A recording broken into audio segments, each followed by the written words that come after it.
दीदी अपना नाम बता दीजिएगा। मेरा नाम सरोज मौर्य है। ये अपना दीदी। मिथिलेश मौर्य। अच्छा दीदी, पहले आप बताइए आपको प्रॉब्लम क्या है दीदी? मेरे कमर में बहुत दर्द था और MRI कराया था तो उसने बोला था कि L4-L5 का नस आपका दब गया है, आपको इसके लिए ऑपरेशन करवाना पड़ेगा। तो फिर हम लोग बोले अच्छा ठीक है, बोले 10 दिन की दवाई दिए थे तो हम लोग आ गए फिर वापस सिंगरौली बनारस में करवाए थे। आ गए तो फिर किसी तरह पता चला बाबा का कि बाबा करते हैं, तो फिर यहाँ आए तो फिर मतलब बहुत आराम है। अच्छा मतलब अभी इलाज हुआ तो आपको आराम है? हाँ, इनका इलाज किया जब से बाबा कर रहे हैं तो फिर बहुत आराम है। फिर आप बता दीजिएगा अभी आपको क्या प्रॉब्लम था मतलब? हमारे ये लेफ्ट साइड का पैर में दिक्कत था, बंदा से खींचता था हमेशा चिटकता था। अच्छा, अभी जब से हो रहा है तब से बहुत रिलैक्स है। तो आप पहले दिखवाए थे भैया कहीं? नहीं, हमने दिखाया नहीं था कहीं। वो बैठने में कोई प्रॉब्लम। अच्छा, बैठने में आपको दर्द कर रहा होगा पेन अभी मतलब जलन टाइप? तो रिलैक्स था। सेकंड टाइम हुआ है। अच्छा सेकेंड टाइम हुआ है सेकंड टाइम हुआ है तो आराम है भैया आपको? आराम है। था तो स्किन का लगभग 10-15% और रह गया। मसल पकड़ लेगा, फाइबर जब पकड़ लेगा तो ये लोड वर्क करने लगेगी। आज करीब करीब इसका तीसरा बार है। तीसरा बार में इसका हम डिस्क को खींच के ऑनलाइन कर दिया। अब ऑपरेशन की जरूरत नहीं पड़ेगी। अब झुक के भी काम करने को उनको बोले हैं, जो काम मना किया था सब काम करने को बोले हैं। लोड के लिए मना किया है। लोड अब अगले बार से लोड उठाना। हाँ, वो बॉडी टायर्ड था, पूरे बॉडी में टायर्ड होता है ऐसा। और कुछ आदतें इनकी खराब थी, उनको आदतों को सुधारने के लिए मैंने बहुत सारी बात दोनों दाम्पत्य का बहुत कम लोगों का हम करते हैं। एक दोनों का दाम्पत्य का एक ही बार खोला, ये काम मेरा एक नया काम था। आपसे एक वीडियो के साथ मैं आज साक्षात्कार कर रहा हूँ। आज 16/10/2022 है, दिन रविवार है। मैंने मॉर्निंग में जो रोगी देखा वह एक महिला रोगी है। पहली एक पेयर में हम बहुत कम रोगियों को देखते हैं, क्योंकि उसका सर्वर उसका हस्बैंड होता है या हस्बैंड का वाइफ होती है, तो सर्वर को डिस्टर्ब करना चिकित्सा के आयाम को तोड़ना है, इसलिए मैं एक ही देखता हूँ। इसकी मदर इनला जो है इस लड़की की, उसको वो सर्व करती है, इसलिए मैंने दोनों को देख लिया। यह महिला गाठिया एक ऐसी बीमारी है जो जनन तंत्रों से ही बनता है।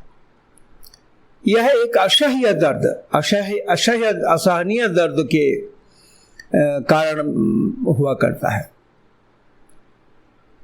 इसमें फिल्ट्रेशन जो है वो गलत हो जाता है।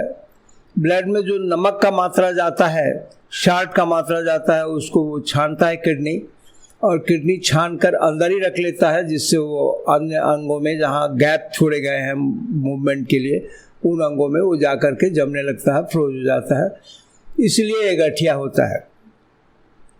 ये मेरा अपना लंबा अनुभव है, लंबे अनुभव से मैं काम करता हूँ।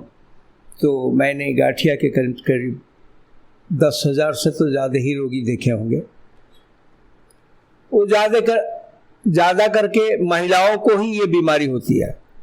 पुरुषों को, आज एक पुरुष आया था ऐसा, जो पुरुष गाठिया का पेशेंट था, वो नेपाल के बॉर्डर से आया था। पुरुष को बहुत कम होता है। पुरुष को तभी होता है जब अपने साथ वो बदसलूकी करता है या किसी भी कारण से उसकी किडनी पे प्रेशर पड़ जाती है या कमर पे चोट आ जाती है, तभी ये बीमारी होती है।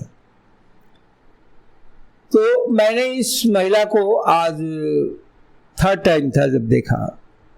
पहला दिन आई थी तो ये बहुत परेशान थी, बहुत भीड़ भाड़ में आई थी।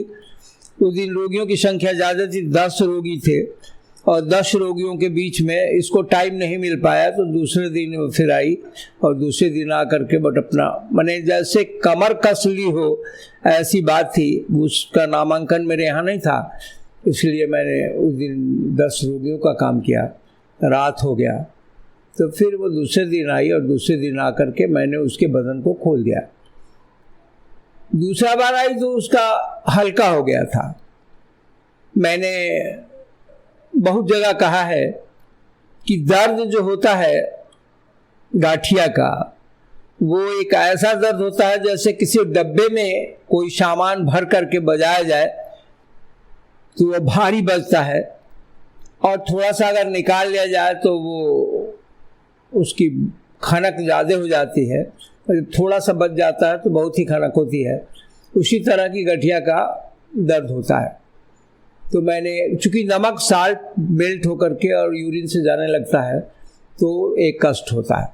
तो मैंने दूसरे बार काम किया तो इसको बहुत हल्का लगा। बोली कि पहला बार तो लगता था प्राण ही निकल जाएंगे। हम बोले प्राण निकल नहीं जाएंगे, प्राण तुम्हारे सजीव हो जाएंगे। चूँकि पहले बार में वो पूरा जाम था, जैसे कोई बोल्ट जंग पकड़ ले और जंग पकड़े बोल्ट को जब आप खोलेंगे रेंच लगा करके तो वो हिलेगा नहीं।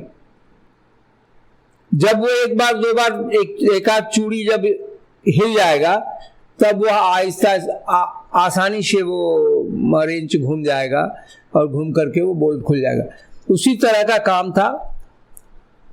और साथ साथ इसको गाठिया तो था ही, ज़्यादा दिन का हो गया था, इसलिए इसका कमर का बोन भी फिक्सेट हो गया था, तो उसको भी हमने लाइन किया। और गाठिया का साल्ट जो है केवल टूट जाने से नहीं होता, वो ग्रिड सारे सही वे में होंगे तभी वो ड्रिप करके बाहर निकलेगा।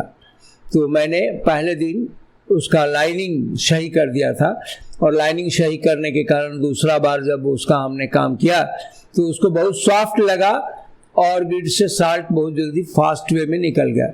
क्योंकि उसका आहार क्रिया में भी हमने बदलाव किया था। बोला था कि नींबू खट्टा चीज़ नहीं है, नींबू में साल्ट होता है, तो उस साल्ट को लेने से यूरिन का क्रिया ज़्यादा तेज हो जाता है, और यूरिन की क्रिया तेज होने पर वो नमक जो आपका हमने ब्रेक कर दिया है वो मेल्ट होकर के और वो यूरिन से डिस्ट्रो हो जाता है। तो तीसरे बार आते आते तक उसका बहुत सारा फायदा हो गया। वो आज रिपोर्ट दे रही थी, आज 3rd टाइम में उसका हमने रिपोर्ट कलेक्ट किया, और उसका पहला दिन का रिपोर्ट हमारे पास नहीं है। चूँकि बालक जो है वो अपना स्टूडियो बना रहा था, क्या कर रहा था, इसलिए वो नहीं कर पाया। तो वो हमारी गलती नहीं है, हम तो काम तो करते ही रहेंगे, काम तो करना मेरा अपना फर्ज है। वो ऑडियो होना वीडियो होना नहीं होना इससे कोई खास मतलब नहीं रह जाता। हाँ, ये होने से ये होता है कि लोगों के नज़र में आता है। मेरे दर्शक गण बहुत प्रसन्न होते हैं, और दर्शक गणों को मैं 100 बार शुक्रिया अदा करता हूँ भाई, जिन्होंने मुझे एक नई राह दी, नई दिशा दी, नए आयाम दिए। और मैं सच्चाई पर ही भरोसा करता हूँ। मैं मिथ्या वचन, मिथ्या डायग्नोसिस ये सब मैं पसंद नहीं करता हूँ। एक रोगी 4 बार आएगा, 4 बार में काम उसका सही हो जाएगा, बॉडी सही हो जाएगा, फिर उसको आने की जरूरत नहीं है। हम स्पष्ट बोलते हैं कि जब तुमको एकदम 100% अच्छा लगने लगे फिर आने की क्या जरूरत है। हम तो दुख के साथी हैं, हम तो सुख के साथी तो है नहीं। दुख निदान करना मेरा धर्म है, तो मैं इस क्रिया पर काम करता हूँ। तो वो बहुत ही प्लीज थी लेडीज, और वो उसने कहा कि मैंने दवा फेंक दिया, मैं दवा खाना बंद किया। और बाबा जी ने कहा, मैंने आहार थोड़ी बदली। आहार में मेरा एक नारा है, बहुत पुराना नारा है कि अमृत खाओ अमर हो जाओ। तो अमृतान्न खाने उसको सिखाया। तो सवेरे का नाश्ता और शाम का नाश्ता दोनों को अमृतान्न बदल ली। उससे उसका पखाने का क्रिया जो था एकदम सही हो गया, मल त्याग का क्रिया। माने इनपुट तो जो आप डालेंगे वो इनपुट में जाएगा, और इनपुट का आउटपुट सही होना चाहिए। आउटपुट अगर सही होगा तो बॉडी में उतना लोड नहीं होगा और रस्ट भी नहीं होगा, एयर बाहर नहीं निकल जाएगा, एयर रहेगा। और खाना ऐसा ही खाना चाहिए, अमृतान्न में एयर की मात्रा और पानी की मात्रा बराबर रहती है, बैलेंस रहता है, इसलिए वो होता है। और मैं एक बात हर आदमी को कहा करता हूँ कि अर्थ न हुए तो व्यर्थ हुए। बॉडी को अर्थ करना चाहिए, ग्राउंड वे में जाना चाहिए। हर चीज़, हर एनर्जी ग्राउंड लेवल से ही प्राप्त होती है, उसमें कोई दो राय नहीं है। ये मैं आज से नहीं, जमाने से ये बात बोला करता हूँ कि अर्थ न हुआ तो व्यर्थ हुआ, अर्थिंग होना बहुत ज़रूरी है। तो इस तरह की वो क्रिया थी। जब काम कर लिया और उसकी काम को समाप्त किया तो उसका हस्बैंड बोलने लगा कि हमारा कल ड्यूटी हो जाएगा, फिर हम करा नहीं पाएंगे, हम एक हफ्ता गैप भी कर दिया। तो फिर हमने उसका भी काम किया। बॉडी उसका रस्ट हो गया था, बहुत ज़्यादा हेज था और उसके चलते उसको साइटिका न्यूरोज जो थी वो दब रही थी। तो डिस्क से साइटिका लगी रहती है और डिस्क बहुत ज़्यादा तो नहीं था लेकिन था, डिस्क का ही प्रभाव था कि जो कि उसके साइटिका नर्व्स को दबा रही थी। तो मैंने उस दूसरे पेशेंट, साइटिका के पेशेंट को भी हमने काम किया, वो भी स्टेटमेंट दिया है। उसके स्टेटमेंट को आप सुने और बड़े ध्यान से सुने। उसने क्या कहा, भाई मेरा काम है काम करना और फल को व्यक्त करना एक रोगी का काम है, उसमें मेरा कोई जोड़ तोड़ नहीं होता। वो जो बोलता है उसी को हम सही मानते हैं, क्योंकि मैंने कॉपी लिख दी। एक प्रश्न था, एक प्रश्न का जवाब लिख दिया, तो जवाब लिख दिया तो मार्क भी हम ही देंगे ऐसा तो नहीं होगा, मार्क तो मरीज देगा। तो मार्क मरीज रिमार्किंग किया, उसको आप गौर से सुनेंगे और समझेंगे भी। उसने भी आहार चेंज कर दिया था, ये उसकी बात थी। और हम बदन को बोलते हैं कि बदन का एक टेम्परेचर होता है, उस टेम्परेचर में ही बॉडी को रखना चाहिए। गाठिया में बहुत लोग कहते हैं कि ठंडा पानी नहीं यूज़ करना चाहिए, ठंडे चीज़ नहीं यूज करना चाहिए, ठंडा खाना नहीं यूज करना चाहिए, बहुत सारी बात बताते हैं लोग। लेकिन मैं तो कोई प्रिकॉशन की बात करता ही नहीं। आहार लेना मेरा धर्म है, बिना आहार बिना डीजल की गाड़ी चलेगी नहीं। तो डीजल तो लेना ही लेना भाई, ये खाना तो लेना ही लेना है, ये मशीन को चलाना है। तो अब वो उसमें प्रकार नहीं होगा, क्योंकि हर आदमी के पास सामर्थ्य नहीं है भाई। जो मिल गया आहार में लिया, किसी के पास कम पूंजी है, किसी के पास ज्यादा पूंजी है, किसी के पास कम समय है, किसी के पास ज्यादा समय है, किसी को ज्यादा सुविधाओं की जरूरत होती है। तो मैंने उसको कुछ समझाया कि देखो बेटे, हम लोग दुखी इस बात से हैं कि हम लोग विकृत आहार लेते हैं, और विकृत आहार को बनाने के लिए बहुत समय लगता है और उस समय को हम लोग जाया करते हैं। और उसने लिया और लेकर के ये बताया कि मुझे तो बहुत आराम मिला। तो उसका दूसरा बार था, उसका तीसरा बार था। तो तीसरे बार में लेडीज ज़्यादा त्रस्त थी, तो तीसरे बार में वो करीब वो 70-80% पर आ गई, और हस्बैंड जो था उसका 50-60% पर है। तो मैंने दोनों में अभी 2-3 बार का टाइम लगेगा, और ये 2-3 बार में ये लोग क्लियर हो जाएगा। फिर ये 6 महीने के लिए तो एकदम हमारे तरफ से गारंटेड है कि भाई 6 महीने उसको कोई तरह की दवाई नहीं लेनी, आहार विहार जनरल लेना है, जीवन को एंजॉय करना है। अगर देरी भी होती है तो कोई बात नहीं होगी, थोड़ी सी हार्ड हो जाएगी, थोड़ा सा उसको तकलीफ उठाना पड़ेगा। अब तो फर्स्ट सर्विस हो गया, फर्स्ट सर्विस चूँकि जीवन का पहला सर्विस था तो उसमें टाइम लगेगा।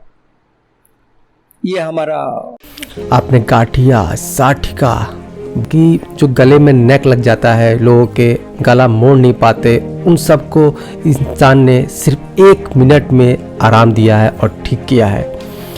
मैं बात कर रहा हूँ सिंगरौली में रहने वाले जिनका नाम है लोटा बाबा। उन्होंने खुद उस बीमारी का पूरा अध्ययन किया, समझा। जहाँ पर लाखों करोड़ की दवाइयाँ हैं, वहाँ छोटे से जड़ी बूटियों को पानी में मिलाकर लोटे का प्रयोग करके इन्होंने उस बीमारी से लोगों को मुक्ति दी। आज बहुत से लोग हैं जो इस इलाज से आराम पाते हैं, नहीं तो इतनी महंगी दवाइयाँ और डॉक्टरों के फीस से बेचारे उलझे रह जाते हैं।